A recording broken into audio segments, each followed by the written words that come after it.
code-genie.ai, AI capabilities. The term artificial intelligence encompasses a lot. AI is not just one technology but a multidisciplinary field.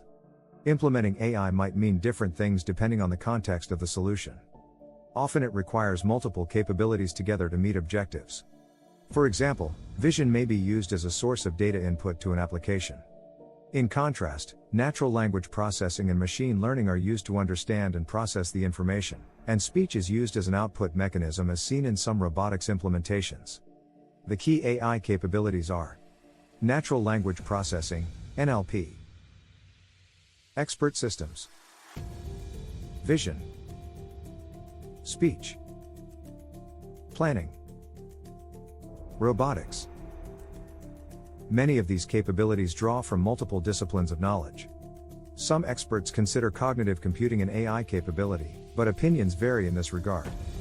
Below is an explanation of these AI capabilities. Please click the subscribe button below if you enjoyed this video.